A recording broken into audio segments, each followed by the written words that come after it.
आप सभी का पीएस लीगल क्लासेस में हार्दिक स्वागत है। देखिए, आज जो हम टॉपिक स्टार्ट कर रहे हैं या पढ़ने का प्रयास करेंगे वो उन बच्चों के लिए नहीं है जो बिल्कुल एग्जाम ओरिएंटेड होते हैं ना, जिनका उद्देश्य होता है कि बस हमें तो एग्जाम तक, जो एग्जाम में पूछा जाए वहीं तक ही सीमित रहना। तो वो स्टूडेंट जो एग्जाम ओरिएंटेड अप्रोच के हैं उनके लिए नहीं है ये वीडियो, वो भली बंद कर दीजिए इसे। पर जो होते हैं ना कि सर हम पढ़ रहे हैं और हमें थोड़ा सा अवेयरनेस भी होनी चाहिए टॉपिक की, तो ये उनके लिए है। तो जो मैं टॉपिक स्टार्ट कर रहा हूँ वो है बेसिकली प्रेसिडेंट इलेक्शन। जो भारतीय प्रेसिडेंट है, तो प्रेसिडेंट ऑफ इंडिया, उसका इलेक्शन, निर्वाचन किस प्रकार होता है और उसकी जो एग्जैक्ट कैलकुलेशन होती है उसे हम आज सीखने का प्रयास करेंगे। तो उस कैलकुलेशन को सीखने से पहले हमें दो आर्टिकल्स का ज्ञान होना अति आवश्यक है। एक तो है आर्टिकल 54 और एक है आर्टिकल 55। आर्टिकल 54 और 55 जो संविधान में दिए गए हैं, उनमें आर्टिकल 54 में तो ये बताया गया है कि कौन कौन लोग प्रेसिडेंट में इलेक्शन में वोट करेंगे, और आर्टिकल 55 में ये बताया गया है कि उसकी प्रक्रिया कैसे होगी, जो निर्वाचन होगा उसकी प्रक्रिया कैसे होगी, कौन करेंगे और प्रोसीजर। बोलिए, आई बात समझ में? यहां तक तो आई बात समझ। तो आर्टिकल 54 को हम डील विद करेंगे। और आर्टिकल 54 बेसिकली कहता क्या है? आर्टिकल 54 ये बताता है कि दो लोग वो वोट करेंगे इसमें। पहला, इलेक्टेड मेंबर्स ऑफ पार्लियामेंट। कौन? निर्वाचित सदस्य। किसके? संसद के। ये बड़ा इंपॉर्टेंट शब्द है, इलेक्टेड।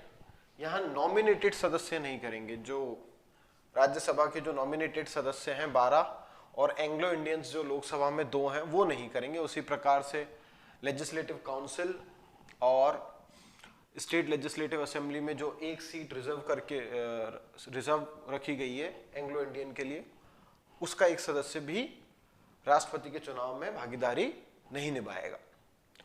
और दूसरे जो हैं वो हैं elected members of state legislature. तो इनको तो हम एमपीज के नाम से जानते हैं और इनको हम एमएलएस के नाम से जानते हैं। बोलिए, ये बात। दोनों में ही सबसे महत्वपूर्ण शब्द है इलेक्टेड, निर्वाचित, ना कि नॉमिनेटेड पर्सन। अब ये तो हमें पता चल गया कौन करते हैं। प्रक्रिया पे पहुंचने से पहले कुछ शब्द हैं जो हमें जानना अति आवश्यक है, और वो शब्द हैं 4। पहला, तो प्रेसिडेंट के इलेक्शन में यूनिफॉर्मिटी होती है, ठीक है, जो कि आपने आर्टिकल 55 में लिखा देखा होगा। दूसरी चीज, प्रेसिडेंट का इलेक्शन होता है उसमें प्रोपोर्शनल रिप्रेजेंटेशन सिस्टम से होता है। प्रेसिडेंट का इलेक्शन प्रोपोर्शनल रिप्रेजेंटेशन सिस्टम से होता है। तीसरा, सिंगल ट्रांसफरेबल वोट होते हैं।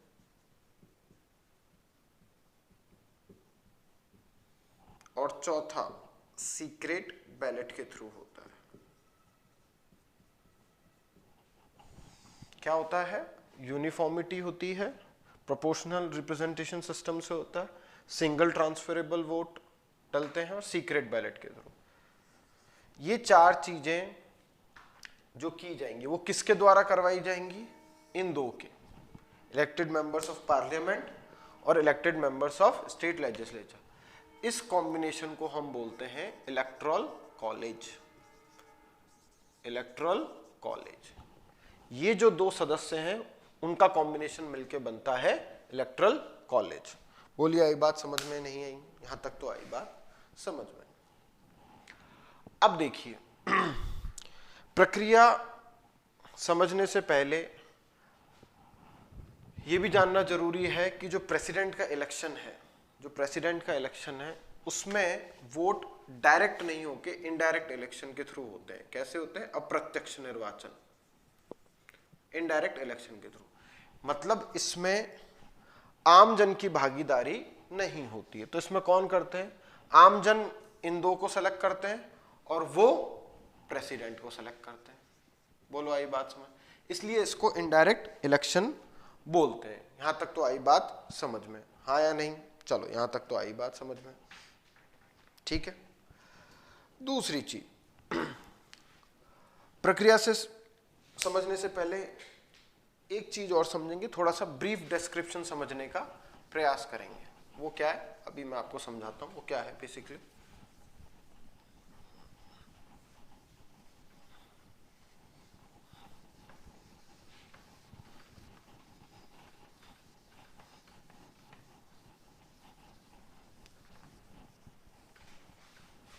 देखिए अब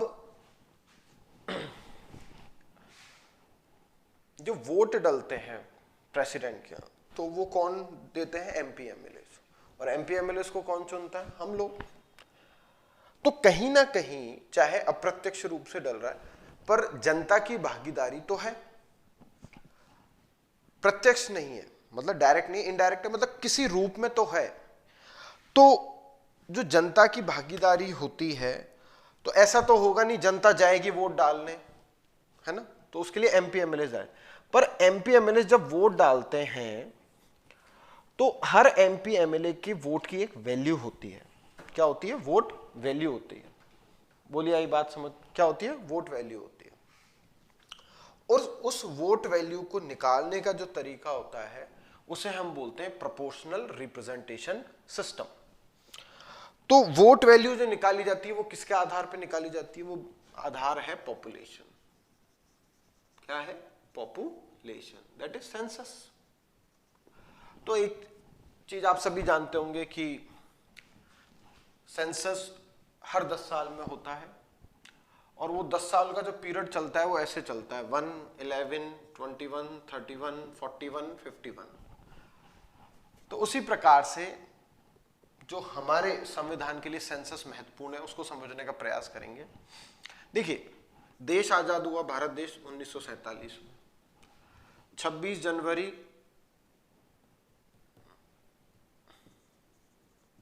1950 को इस संविधान को हमने अडॉप्ट किया, हाँ या नहीं? ठीक है। और उसके बाद मतलब पोस्ट कॉन्स्टिट्यूशनल सेंसस जो हुआ वो भारत में सबसे पहला हुआ 1951। तो जब संविधान ओरिजिनली आया था, जो ओरिजिनल कॉन्स्टिट्यूशन था, उसमें यह बताया गया था कि प्रेसिडेंट के इलेक्शन में जो भी लेटेस्ट सेंसस होगा, जब भी प्रेसिडेंट का इलेक्शन होगा उसके वक्त जो भी लेटेस्ट सेंसस होगा, पॉपुलेशन होगी, उसके आधार पे प्रोपोर्शनल रिप्रेजेंटेशन सिस्टम निकाला जाएगा, that is vote value of MPs MLA निकाली जाएंगे। बोलिए ये बात समझ में? ठीक है, यहां तक तो ठीक है, कोई नहीं। 1951 का लिया गया, जब 1951 से 1961 के बीच में हुआ, फिर 1961 से 1971 के बीच में हुआ तो 1961 का लिया गया सेंसस, और 1961 के बाद 1971 के 1961 से 1971 के बीच में 1961 का लिया गया।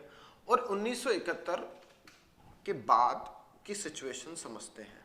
देखिए कैसे क्या हुआ था। 1971 के वक्त मिसेस इंदिरा गांधी भारत की प्रधानमंत्री थी, और भारत की अवस्था उस वक्त थोड़ी सी डगमगाई हुई थी। आर्थिक रूप में बात नहीं कर रहे हैं, जनसंख्या के रूप में बात कर रहे हैं। वो कैसे? देखिए, तो नदन भारत और सदन भारत, मतलब उत्तरी भारत और दक्षिणी भारत, उसको लेके बड़ा क्या हुआ था, फिगर जो था पॉपुलेशन का वो बड़ा डगमगाया हुआ था। जो दक्षिण भारत था, दैट इज सदर्न इंडिया, वो जो स्टेट थी वो जनसंख्या नियंत्रण पर काम कर रही थी, पॉपुलेशन कंट्रोल पर काम कर रही थी। और नदर्न इंडिया जो कि पॉपुलेशन कंट्रोल पर बिल्कुल काम नहीं कर रहा था, मतलब इनको 1% भी इंटरेस्ट नहीं था कि जनसंख्या वृद्धि रुके। इनका तो ये था बच्चे हो रहे हैं, होने दो, ये तो भगवान का आशीर्वाद है और बढ़ने दो, उसमें क्या दिक्कत है। पर सदर्न इंडिया इस पर फोकस कर रहा था क्योंकि उनकी ये विचारधारा थी, जो सदर्न स्टेट्स थे भारत के, कि देखो भारत को यदि विकसित देश बनाना है तो पॉपुलेशन कंट्रोल होना जरूरी है, क्योंकि जो रिसोर्सेज हैं वो उस वक्त तो ठीक है अबंडेंट मात्रा में थे, पर ये हमेशा तो नहीं रहेंगे, और पॉपुलेशन बढ़ती जाएगी तो क्या होगा, जितने रिसोर्सेज सबको चाहिए वो नहीं मिल पाएगा और फ्यूचर जनरेशन के लिए बचाया नहीं जाएगा। ठीक है, तो उस चीज के लिए सोचा, तो इंदिरा गांधी को ये चीज महसूस होने लगी। कैसे? उन्होंने देखा कि यार सदर्न इंडिया का फिगर जो वोट वैल्यू निकाल रहे हैं सदर्न स्टेट्स की, वो कम आ रही है किसके मुकाबले, नदर्न स्टेट्स के, नदर्न स्टेट्स की। मतलब यदि सदर्न स्टेट्स की बात करें तो उसके मुकाबले में नदर्न स्टेट्स का फिगर बहुत ज्यादा हाई आ रहा था। तो उनका यार ये तो दिक्कत हो जाएगी, और ये मान रहे नहीं है नदर्न स्टेट्स वाले, इनको कतई 1% रुचि नहीं है कि जनसंख्या वृद्धि पर किसी प्रकार का नियंत्रण लगाया जाए। पर उस वक्त इंदिरा गांधी के छोटे सुपुत्र थे संजय गांधी, उन्होंने ये बीड़ा उठाया और उन्होंने कहा मैं रोक के दिखाऊंगा इसको। और इमरजेंसी वाले काल का आप अपने माता पिता से पूछ लीजिएगा, बड़ा ही काला सच रहा है भारत का। और संजय गांधी जी ने जो तरीका अपनाया उसका काफी विरोध भी हुआ और बहुत सारी चीजें हुई जो कि हमारे इस टॉपिक से एज सच रिलेटेड है नहीं प्रेसिडेंट के इलेक्शन से, पर क्योंकि हम बात कर रहे थे जनसंख्या वृद्धि के नियंत्रण में तो ये मुद्दा भी थोड़ा सा छेड़ना जरूरी था। ठीक है, तो वो आप ही को पता है नसबंदी वगैरह करा के रोकने का प्रयास किया गया। ठीक है, यहां तक तो आई बात समझ में।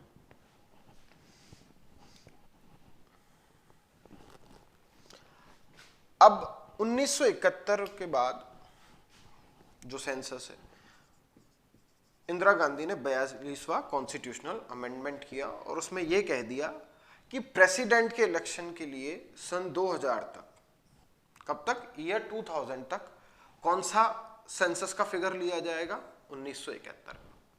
उन्होंने बोला कि सन 2000 तक जब जब प्रेसिडेंट के इलेक्शन होंगे उसके लिए जो सेंसस का बेस रहेगा वो रहेगा 1971।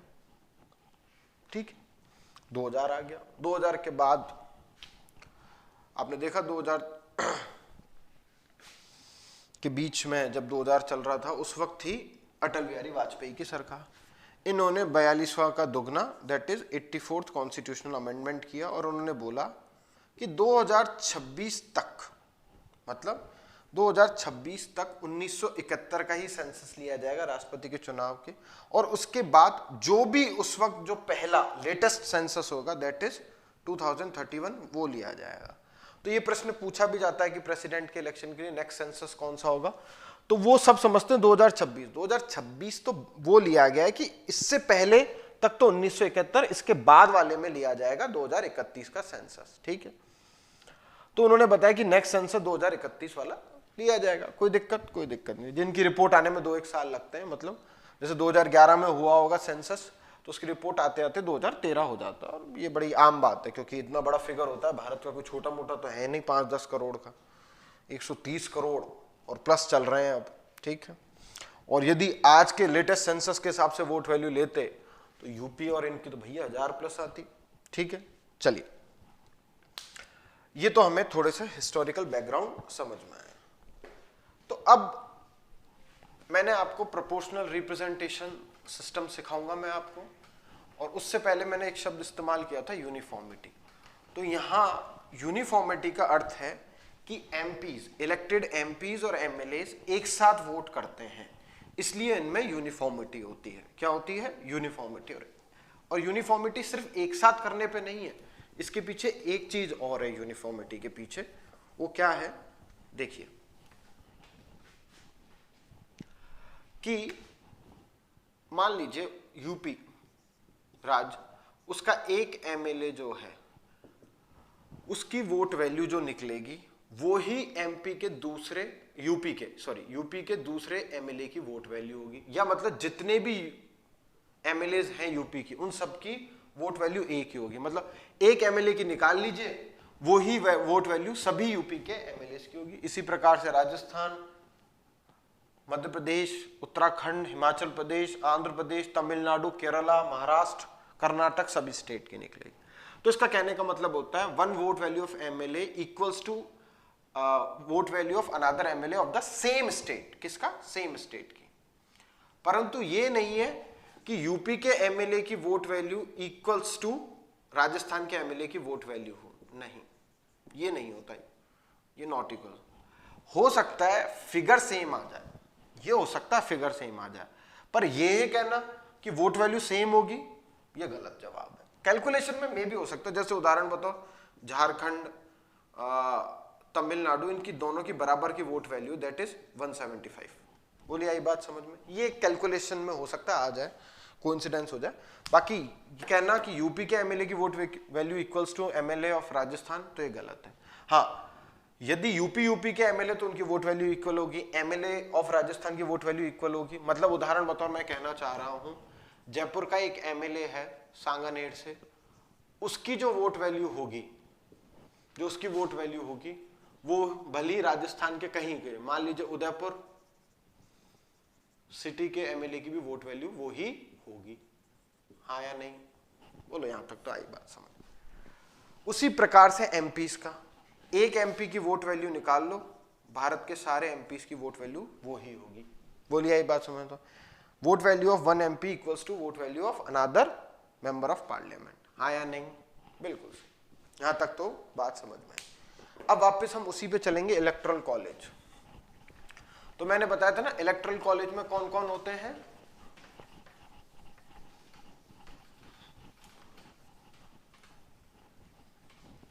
एमपीज और एमएलएस। कौन कौन होते हैं? एमपीज और एमएलएस। तो देखिए, एमपीज जो है वो दोनों सदन के होते हैं, लोकसभा के और राज्यसभा दोनों के सदस्य राष्ट्रपति के चुनाव में अपनी भागीदारी निभाते हैं। तो कितने एमपीज वोट करते हैं एक्चुअली, तो वो मैं बताता हूं आपको। फिगर क्या है? लोकसभा के तो 543 और राज्यसभा के 233। लोकसभा के 543 और राज्यसभा के कितने? 233। बोलिए आई बात है। तो ये फिगर हुआ लगभग 776, 776। हाँ या नहीं?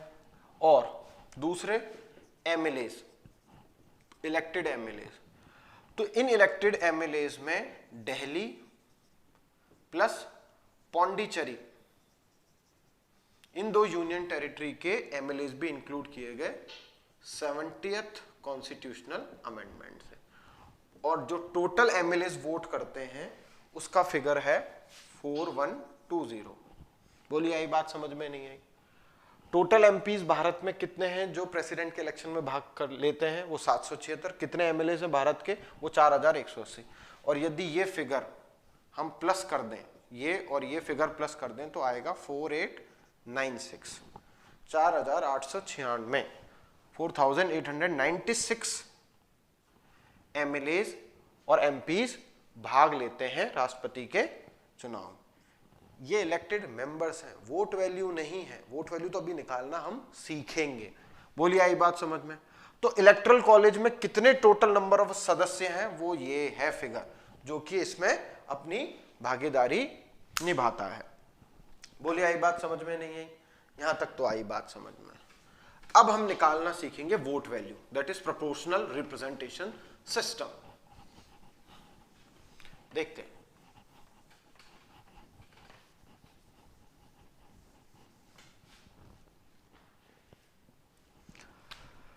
अब वोट वैल्यू ऑफ एमएलए कैसे निकलती है? तो देखिए, इसका फॉर्मूला है total population of the state.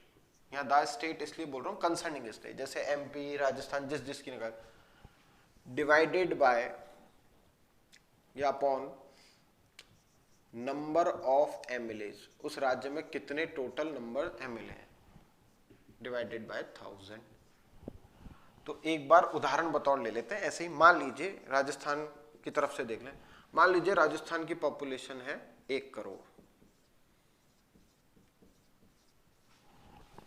कितनी है? 1 करोड़। सही होगा कि 1 2 3 4 5 6 7, यार ये तो ज्यादा हो गया कुछ। नहीं, इसको कम कर लेते हैं अपन, फिगर में कहीं गलती हो, 10 लाख मान लेते हैं, ठीक है।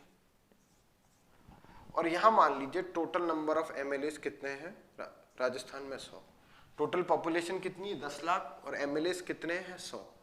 और इस डिवाइड 1000 को गणित में लिखने का तरीका इस प्रकार से, तो भाग दे देते हैं, 2 जीरो गए और ये 3 जीरो गए।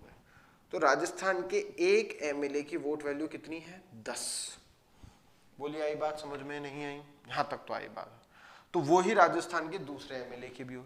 इस प्रकार से हम बिहार, यूपी और भारत के सभी राज्यों के निकाल लेंगे वोट वैल्यू, हाँ या नहीं, यहां तक तो जो वोट वैल्यू एग्जैक्टली निकलेगी, मतलब जो रियल का फिगर है भारत में एमएलए का टोटल वोट वैल्यू का, वो मैं बता देता हूं कि टोटल वोट वैल्यू, ये एक्चुअल फिगर बता रहा हूं आपको, वैल्यू ऑफ एमएलए की एग्जैक्टली है क्या है,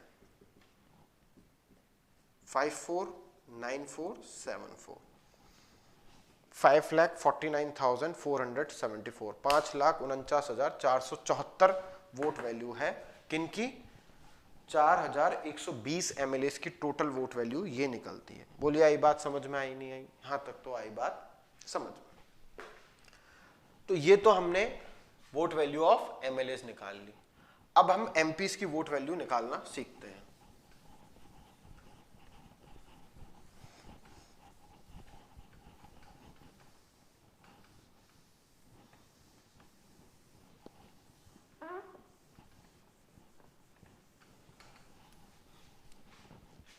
देखिए अब किसकी, total vote value of MPs की, तो उसका फॉर्मूला क्या है, total vote value of MLA divided by total number of MPs. कितना, सभी एमएलए की vote value divided by total number of MPs. तो देखते हैं, इसको समझने का प्रयास करते हैं। तो एमएलए की वोट वैल्यू क्या थी, एक्चुअल फिगर क्या था, 5494 और 74 divided by total number of MPs. तो भारत में हमने अभी सीखा था ना कितने एमपीज थे टोटल, 776। लोकसभा और राज्यसभा के मिला के जो प्रेसिडेंट के इलेक्शन में पार्टिसिपेट करते हैं एमपीज, वो कितने हैं 776। तो इसमें भाग दीजिए तो ये फिगर आएगा। तो ये एक एमपी की वोट वैल्यू है, कितनी है 708। और भारत के टोटल एमपीज की वोट वैल्यू निकालनी है, तो क्या करेंगे, कितने एमपीज हैं 776 मल्टीप्लाइड बाय एक एमपी की, तो उससे टोटल आ जाएगी। तो फिगर आना चाहिए आपका 549408, 549408। ये सभी एमपीज की वोट वैल्यू आ गई। बोलिए आई बात समझ में? ये तो हमने वोट वैल्यू निकालना सीख लिया। ये तो अभी तक हमने जो ये फॉर्मूला सीखा है ये सिर्फ वोट वैल्यू का, राष्ट्रपति के एग्जैक्ट चुनाव पे अभी हम आए नहीं है, उस पर अब हम आएंगे। देखिए वो क्या है,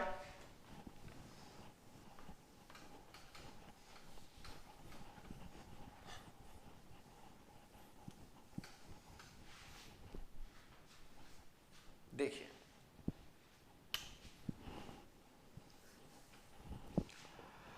एक चीज बता देता हूं, राष्ट्रपति के चुनाव में जो अति आवश्यक है वो है कि जैसे हम एमपीज एमएलए को सेलेक्ट करते हैं ना, चुनने जाते हैं, तो मान लीजिए 10 एमपी खड़े हुए यूपी के, मान लीजिए आगरा जो है, आगरा से सांसद का चुनाव 10 जने लड़ रहे हैं, तो उनमें से कौन जीतेगा, जिसको सबसे ज्यादा वोट मिलेंगे, जिसको सबसे मैक्सिमम वोट मिलेंगे। इसी प्रकार से एमएलए का नियम है, मैक्सिमम वोट मिलेंगे वो जो। पर राष्ट्रपति के चुनाव में ही नहीं, राष्ट्रपति के चुनाव में क्या है, 50% प्लस 1 वोट जब तक नहीं हो जाएगा तब तक वो व्यक्ति राष्ट्रपति निर्वाचित नहीं होगा। बोलिए आई बात समझ में नहीं आई? क्या, जो वोट वैल्यू है उसका 50% प्लस 1 वोट डलना चाहिए राष्ट्रपति को, तब वो चुनाव जीतेगा। तो उसको देखते हैं कैसे।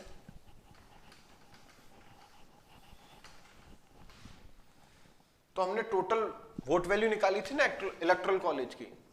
Total vote value of electoral college की हमने निकाली थी, वो क्या थी, वो कैसे निकलेगी, एमएलए प्लस एमपी से। तो 549474 प्लस 549408, तो लगभग फिगर आना चाहिए 1098882, 1098882। तो इस फिगर को डिवाइड करेंगे 2 से प्लस 1, तो ये फिगर आना चाहिए 549442, 549442। जिस प्रेसिडेंट को ये वोट डलेगा वो क्या होगा, राष्ट्रपति बन जाएगा। तो अब सीखते हैं कैसे वोट डलते हैं, ठीक है।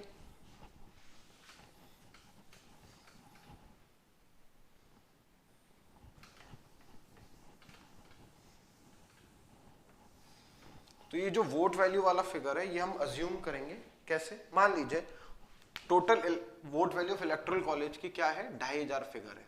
कितना है, 2500। तो उसका 50% प्लस 1 है, डिवाइडेड बाई 2 प्लस 1, तो ये फिगर आना चाहिए। मतलब जो total vote value electoral college का उसका फिगर हम अज्यूम कर रहे हैं एक बार समझने के लिए, ठीक। तो 1251 जिसको वोट डल जाएंगे राष्ट्रपति को वो चुनाव जीत जाएगा, ठीक है। तो अब देखते हैं कैसे। देखिए मान लीजिए मीरा कुमारी जी, हामिद अंसारी और रामनाथ कोविंद जी चुनाव के लिए लड़ रहे हैं। कौन, मीरा कुमारी जी, हामिद अंसारी और रामनाथ कोविंद। तो उनको सभी कौन वोट डालेंगे, एमपी एमएलए। तो for example Narendra Modi MP है या नहीं है, कहां से, वाराणसी से। अशोक गहलोत एमएलए हैं राजस्थान के, ठीक है, ये भी वोट डालेंगे। सचिन पायलट ये भी एमएलए हैं। अमित शाह ये एमपी हैं, ये भी डालेंगे। इसी प्रकार से सारे एमएलए एमपी डालेंगे। तो एक नाम और ले लेते हैं यहां, कौन सा लें, रघु शर्मा जो राजस्थान के हेल्थ मिनिस्टर है, ठीक है, और सारे हो जाएंगे। तो यहां पर जो सिस्टम होता है, एक को डालना नहीं होता, आपको प्रत्येक व्यक्ति को वोट डालना होता है। और उस वोट में प्रेफरेंशियल सिस्टम होता है। क्या होता है, प्रेफरेंशियल, मतलब उनकी नजर में पहले नंबर पे ये बनना चाहिए, फिर ये या ये पहले, ये दूसरे पे, तीसरे पे। तो प्रत्येक एमपी एमएलए अपनी प्रेफरेंस डालता है, ठीक है, उस बैलेट पर। तो मान लीजिए नरेंद्र मोदी की नजर में रामनाथ कोविंद जी पहले नंबर पे बनने चाहिए, मीरा कुमारी जी दूसरे नंबर पे और हामिद अंसारी तीसरे नंबर। अशोक गहलोत जी के लिए मीरा कुमारी जी पहले नंबर पे, हामिद अंसारी दूसरे नंबर पे, रामनाथ कोविंद तीसरे नंबर। सचिन पायलट के लिए मीरा कुमारी जी दूसरे नंबर पे, हामिद अंसारी पहले नंबर पे और तीसरे नंबर पे रामनाथ कोविंद। अमित शाह क्योंकि नरेंद्र मोदी के ही भक्त हैं तो वही फिगर ले लेते हैं अपन। और रघु शर्मा, उनकी नजर में मीरा कुमारी जी दूसरे नंबर पे, अंसारी जी पहले नंबर पे और रामनाथ कोविंद जी तीसरे नंबर पे। इस प्रकार से वोट डलते हैं, ठीक है, कोई दिक्कत। अब क्या हुआ, एग्जैक्ट फिगर कितना डला वो देखते हैं हम, ठीक है, मतलब एग्जैक्ट से मतलब 2500 से ही काउंट करेंगे। तो अभी हम देखते हैं वो कैसे कैसे डला।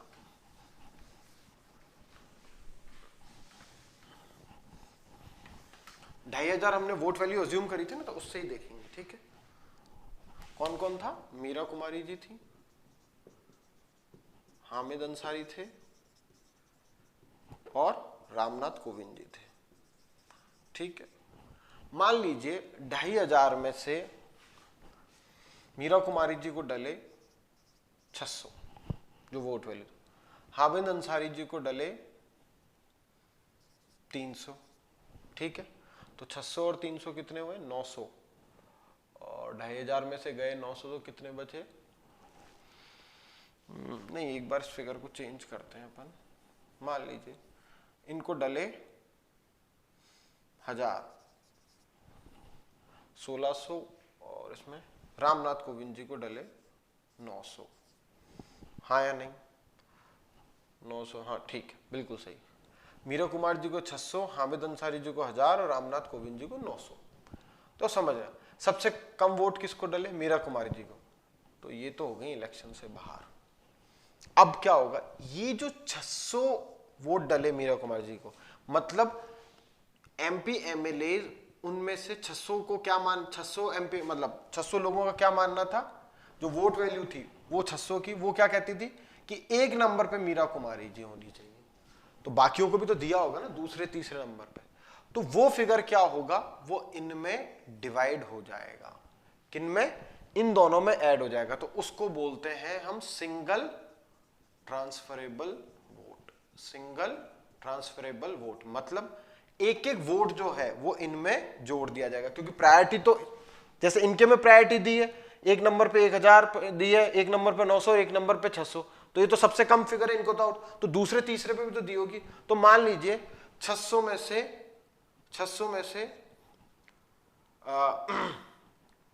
300 जनों ने, 350 मान लीजिए, 350 जनों ने सेकंड नंबर पे मोहम्मद अंसारी जी को रखा और सेकंड नंबर पे रामनाथ कोविंद जी को रखा। कितने जनों ने? 250 लोगों ने। बोलिए आई बात समझ में नहीं आई? यहां तक आई। तो अब इस फिगर को प्लस करेंगे, 1000 ये कितना हुआ 1350 और ये कितना हुआ 1150। तो 50% प्लस 1 वोट या इससे ऊपर वो किसको गया है? हामिद अंसारी जी को। तो मोहम्मद हामिद अंसारी जी चुनाव जीत जाएंगे। बोलिए आई बात समझ में नहीं है? और एक चीज और बताना चाहूंगा इसमें मैं आप सभी को, अब तक राष्ट्रपति के जो चुनाव हुए उसमें से हमेशा 2 ही जने लड़े, तो ये अवस्था कभी पैदा नहीं हुई सिंगल ट्रांसफरेबल वोट की। उम्मीद करता हूं आप सभी को राष्ट्रपति का चुनाव की जो प्रक्रिया है वो आप सभी को समझ में आई होगी। धन्यवाद।